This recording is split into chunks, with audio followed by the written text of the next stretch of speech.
दिल ना उम्मीद तो नहीं नाकाम ही तो है, लंबी है गम की शाम मगर शाम ही तो है। दोस्तों इसी लाइन के साथ आज मैं लेकर आया हूं क्लास 9 का मैथ्स। आज हम स्टार्ट करेंगे 9th क्लास मैथ्स एनसीईआरटी और इसमें चैप्टर फर्स्ट स्टार्ट करने वाले हैं हम, जिसमें है नंबर सिस्टम।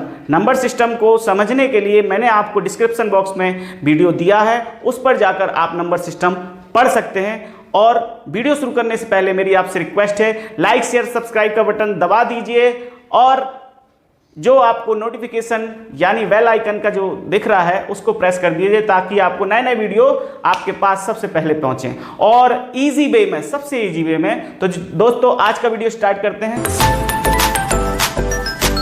तो दोस्तों एक्सरसाइज शुरू करने से पहले हम देखते हैं कुछ इंपॉर्टेंट चीजें जो नंबर सिस्टम में आती हैं। जितनी भी नंबर्स आती हैं उनको हम देखते हैं। सबसे पहले नेचुरल नंबर्स यानी प्राकृत संख्याएं हिंदी में बोलते हैं, जो 1 से लेकर अनंत तक जाती हैं। मतलब जो प्राकृत संख्या होती क्या है, जिसको हम देख सकते हैं, जिसको हम गिन सकते हैं, जो नेचुरली होती है, ठीक है, उसको हम क्या कहते हैं, प्राकृत संख्या। एक हम देख सकते हैं, गिन सकते हैं, ठीक है। तो 1 से लेकर इनफाइनाइट तक क्या होती हैं, नेचुरल नंबर्स होती हैं। उसके बाद आती है होल नंबर्स, जो नंबर 0 से शुरू होती हैं और इनफाइनाइट तक जाती हैं तो उन्हें कहते हैं हम क्या, होल नंबर्स। इनमें क्या होता है, 1 से नेचुरल नंबर भी शामिल हो जाती हैं। फिर बात करते हैं इंटीजर। इंटीजर क्या होते हैं, पूरे प्लस के, पूरे माइनस के, मतलब +1 से इनफाइनाइट, -1 से इनफाइनाइट और 0 मिलकर क्या हो जाती हैं, इंटीजर। फिर बात करते हैं रेशनल नंबर यानी कि परिमेय संख्याएं, जिनको P/Q की फॉर्म में लिखा जा सके, मतलब अंश बटे हर, न्यूमरेटर अपॉन डिनोमिनेटर की फॉर्म में लिखा जा सके, लेकिन उसका नीचे वाला जो है Q0 नहीं होना चाहिए, मतलब हर शून्य ना हो। इन शॉर्ट अगर बात करूं, जिसका हर शून्य ना हो वही परिमेय संख्या कहलाती है। Which denominator never be 0 is called rational number। और इसके दोनों PQ कैसे होते हैं, इंटीजर यानी पूर्णांक। इनमें से कोई से भी हो सकते हैं, ऊपर और नीचे के, बस नीचे वाला क्या नहीं हो सकता, 0 नहीं हो सकता, ठीक है। तो ये कुछ एग्जाम्पल लिखे हुए हैं। ये भी आपका क्या है, रेशनल नंबर। कैसे रेशनल नंबर है, 0 कैसे रेशनल नंबर है, इसको P/Q के फॉर्म में कैसे लिख सकते हैं, वो अपन क्वेश्चन नंबर फर्स्ट में देखेंगे, एक्सरसाइज 1.1 के, ठीक है। तो अभी बस देख लीजिए कैसे इसके अपॉन में 1 लिख सकते हैं, इसके अपॉन में भी 1 लिख सकते हैं, तो ये सब P/Q हो जाएंगे। इरेशनल नंबर, जिनको P/Q की फॉर्म में नहीं लिखा जा सके, वे क्या कहलाती हैं, इरेशनल नंबर। इनके कुछ एग्जाम्पल हैं, जिनके आसानी से स्क्वायर रूट नहीं निकाले जा सकते, जिनके आसानी से वर्गमूल नहीं निकाले जा सकते, जो दशमलव में वर्गमूल के रूप में निकलते हैं, उन्हें क्या कहते हैं, हम क्या कहते हैं, अपरिमेय संख्याएं। पाई भी अपरिमेय संख्या है, लेकिन इसको 22/7 के रूप में लिख सकते हैं। ये भी आपको डिस्क्रिप्शन बॉक्स में, इसका पाई क्यों इरेशनल नंबर है वो मैं आपको डिस्क्रिप्शन बॉक्स में दे दूंगा, वो भी आप देख लीजिएगा, ठीक है। फिर आती हैं रियल नंबर्स। तो भाई साहब, एक तो आप ये देख लीजिए, ये इरेशनल नंबर, और एक देख लीजिए रेशनल नंबर। ये 2 भाई थे, इनके पापा ये हैं, ठीक है।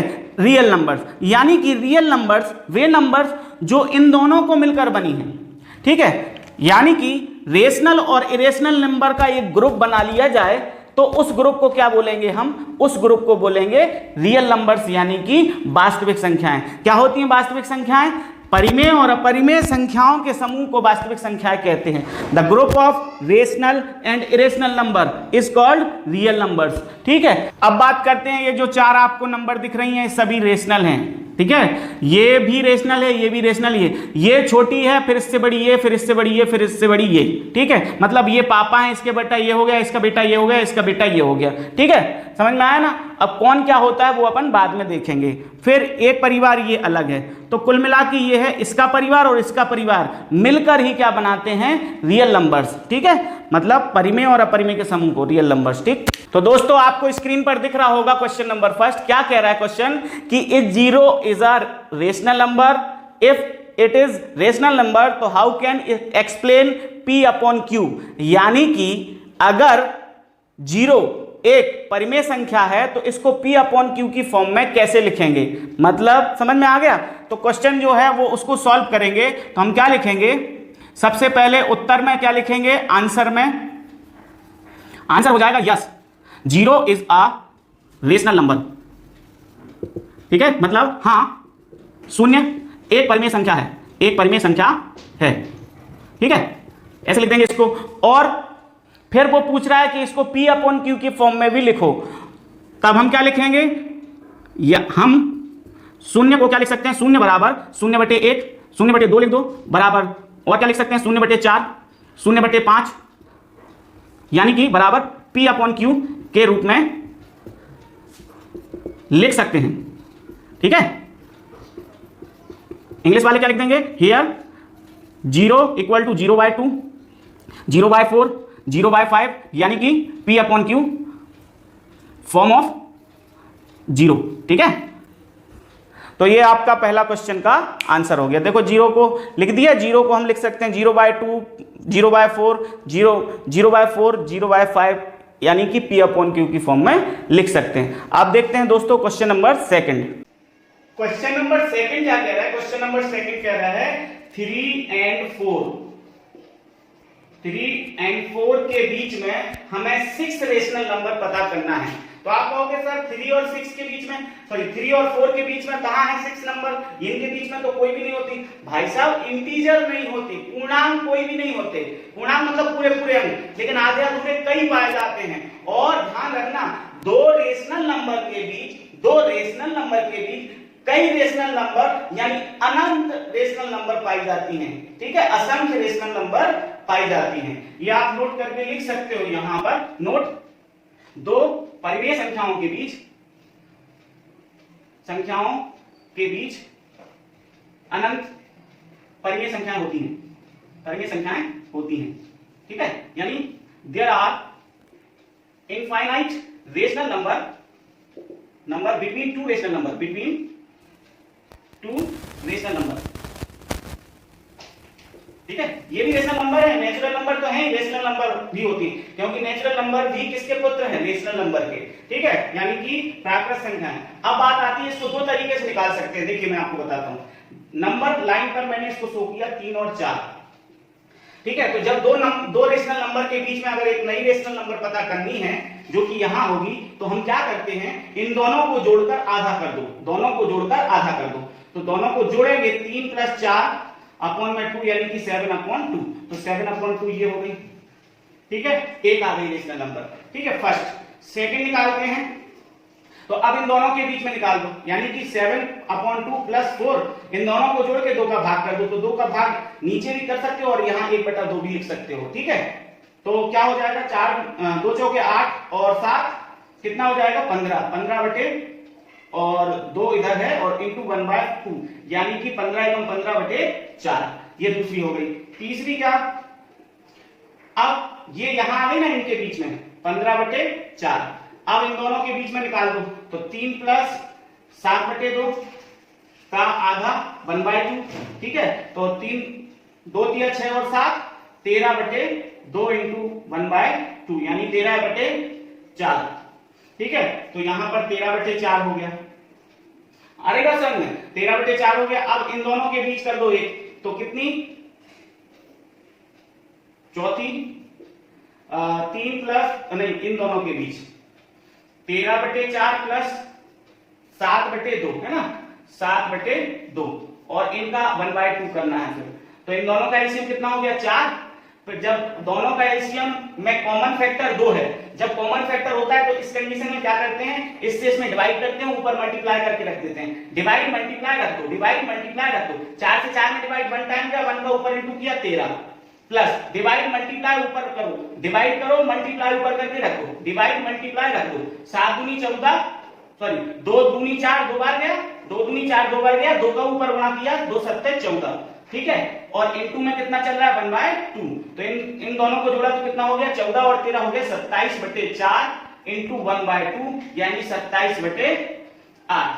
ठीक है, ये चौथी हो गई। इस प्रकार से हम इन दोनों के बीच में एक और निकाल लेंगे, वो क्या हो जाएगी, देखिए ध्यान से, पांचवी क्या हो गई 7/2 और 15/4 के बीच में निकालना, इन दोनों को जोड़ो और इसका 1/2 कर दो, यानी आधा कर दो।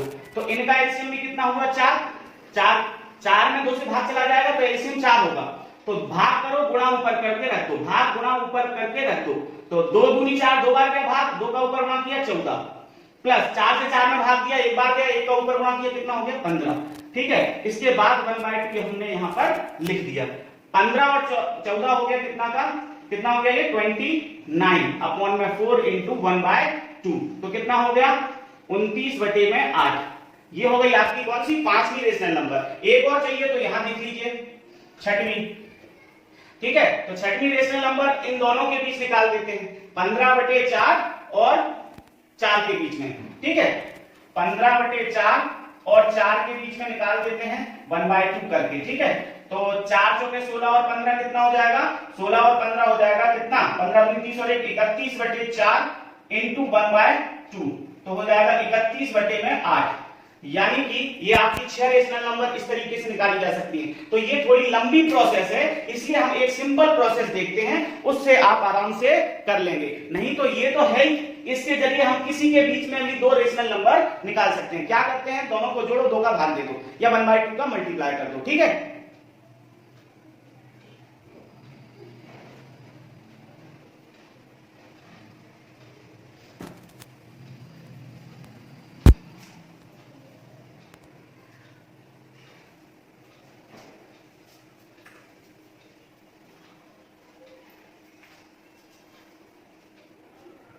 अब दूसरी मेथड देखते हैं, ये सिंपल है भैया, ये सिंपल है। सेकंड मेथड सिंपल है और आप भी इसी से करिएगा। सेकंड मेथड है ये, तो इसको कैसे करना है देखो, दोनों के बीच में कितनी रेशनल नंबर चाहिए हमें 6, तो 6 चाहिए तो एक ज्यादा करके ऊपर नीचे मल्टीप्लाई कर दो। तो क्या लिख सकते हैं हम कि 3/4 सॉरी 3 और 7/7 और 4 गुणा 7/7, ठीक है, समझा ना। तो क्या हो जाएगा ये हो जाएगा अपना 3×7=21/7 और 4×7=28/7 सॉरी 7, ठीक है। ऐसा क्यों कर रहे हैं 7 का ऊपर नीचे गुणा, हमने देखा देखो 3 और 4 के बीच में नहीं है गैप। सबसे पहले न्यूमरेटर आपको सॉरी डिनोमिनेटर एक जैसे करना जरूरी है। तो हम ये भी देखेंगे कि बीच का गैप 6 आ जाए और ये भी देखेंगे कि डिनोमिनेटर आपके सेम बने रहे। तो इसमें 7 का गुणा किया तो ये हो गया 21 और इसमें भी 7 का गुणा किया तो ये हो गया 28। अब 28 21 और 28 के बीच 6 का गैप है, तो हमें 7 बैलेंस करने के लिए नीचे भी 7 का डिवाइड करना पड़ा, ठीक है। तो इसलिए 7/7 का गुणा करना पड़ा, ठीक है। तो यहां पर क्या आ जाएगा 27। अब देखिए जब डिनोमिनेटर सेम होते हैं तो हम बीच की नंबर आराम से रख सकते हैं, कोई डाउट नहीं, ठीक है। तो क्या लिख देंगे, अतः अभीष्ट परिमेय संख्याएं, अभीष्ट मतलब जो पूछी गई है, ठीक है। हेंस रेशनल नंबर्स आर कौन कौन सी 21 के बाद के भी 22/7 23/7 24/7 25/7 26/7 और 27/7। आप देख लीजिए, काउंट कर लीजिए, 6 रेशनल नंबर हैं। ये हुआ दूसरा क्वेश्चन का आंसर। अब देखते हैं तीसरा क्वेश्चन। अब क्वेश्चन नंबर 3 देखते हैं। 3 में क्या कह रहा है 3/5 और 4/5 के बीच में 5 रेशनल नंबर पता करो। 5 rational number, find the 5 rational number between 3/5 and 4/5। तो दोस्तों यहां पर ध्यान देने वाली बात क्या है कि डिनोमिनेटर तो ऑलरेडी इक्वल है, तो इसका मतलब डायरेक्टली तो बीच की भाई साहब डिनोमिनेटर तो इक्वल है, लेकिन बीच में हमें गैप तो दिखाई नहीं दे रहा, 3 और 4 के बीच में तो गैप नजर आ ही नहीं रहा है। तो हम क्या करेंगे, इसमें और इसमें कितने का मल्टीप्लाई करो कि कम से कम 5 का गैप बीच में आ जाए। तो देखिए मैं करता हूं इसमें 4 का और इसमें भी 4 का, ठीक है। तो 3 चौके 12 और 4 चौके 16, 12 और 16 के बीच में है क्या 5 का गैप, नहीं है। 5 का करो दोनों में, 5 है 15 और 5 चौको 20, 15 और 20 के बीच में है 5 का गैप, 15 16 17 18 19 और 20 नहीं है, 4 का गैप है। फिर आप 6 का मल्टीप्लाई करो, 6 3 6 18 और 4 6 24, 18 और 24 के बीच 18 के बाद गिन लो 19 20 21 22 23, हो गया काम। तो हमें कितने का मल्टीप्लाई करना है, 6 का मल्टीप्लाई करना है ऊपर नीचे, ठीक है। हम क्या लिख देंगे 6/6 का दोनों संख्याओं में गुणा करने पर, दोनों संख्याओं में हल करेंगे और लिख देंगे, ठीक है। सॉल्व संख्याओं में गुणा करने पर multiply by multiply by 6/6 in both numbers, ठीक है। दोनों नंबर्स में 6/6 का मल्टीप्लाई करेंगे तो क्या हो जाएगा 3/5 इंटू 6/6 एंड 4/5 इंटू 6/6। तो क्या हो जाएंगे, इनको क्या कर देंगे 3×18 बटे में 5×30 एंड और 4×24 बटे में 5×30, ठीक है। ऊपर नीचे देखो, ऊपर बदलाव कर रहे थे तो मजबूरन नीचे करना पड़ता है ताकि अगर कैंसिल आउट करें तो वापस वही आ जाए, क्योंकि मैथ क्या कहता है, अगर आप मेरे को सॉल्व करके आगे जा रहे हो तो आगे वाली को सॉल्व करके पीछे भी आप आ सको, तभी आपकी मैथमेटिकली जो इक्वेशंस होती हैं वो सही है, ठीक है। तो अब इनके बीच में कितनी रेशनल नंबर चाहिए हमें 5, तो क्या लिख देंगे, अतः 5 परिमेय संख्याएं, 5 परिमेय संख्याएं कौन कौन सी हो जाएंगी, यानी कि hence 5 rational numbers are 5 rational numbers are इनके बीच में, तो 19 बटे में 30, 20 बटे में 30, 21 बटे में 30, 22 बटे में 30 और 23 बटे में 30। देखिए 5 हो गई, 1 2 3 4 5, ये आपका आंसर हो गया। तो ध्यान रखना अपने लिए सबसे पहले डिनोमिनेटर इक्वल होना चाहिए, अगर नहीं है तो हम कर लेंगे उनको इक्वल, ठीक है। फिर उसके बाद में गैप ऊपर वाली नंबर्स में गैप होना चाहिए कितने का, जितने आपकी रेशनल नंबर मांग रही हैं। अगर नहीं है तो हम एक जैसी चीज का मल्टीप्लाई कर करके आगे बढ़ते देखते जाते हैं, फिर चेक करते हैं कि वाकई में इनका गैप, इनमें जितनी पूछी गई है उतने का गैप हो रहा है तो उतने का मल्टीप्लाई दोनों में कर देते हैं। जैसे मैंने देखा था इसका कि 5 में 5 के 15, 4 5 20, 3 5 15 और 4 5 20, 15 और 20 के बीच में 5 का गैप नहीं था। कैसे 16 17 18 19 4 का गैप था, केवल 4 का, तो इसलिए हमने इसको छोड़ दिया था। फिर 6 का मल्टीप्लाई किया था, 6 का मल्टीप्लाई करने पर आ रहे हैं तो केवल इनमें ही नहीं करेंगे, ऊपर नीचे करेंगे ताकि बैलेंस हो जाए, ठीक है। इसको काटें तो यही बचे जो कि आई हैं, ठीक है। ये आपका थर्ड क्वेश्चन हुआ। फोर्थ देखते हैं, क्वेश्चन नंबर 4 क्या कह रहा है। क्वेश्चन नंबर 4 कह रहा है state whether the following statements are true और false, give reason for your answer. बताइए कि नीचे दिए गए कथन सत्य हैं या असत्य हैं, अपना उत्तर का कारण भी दीजिए। तो क्वेश्चन नंबर फर्स्ट इसका क्या कह रहा है, फर्स्ट स्टेटमेंट क्या है, कह रहा है कि एवरी नेचुरल नंबर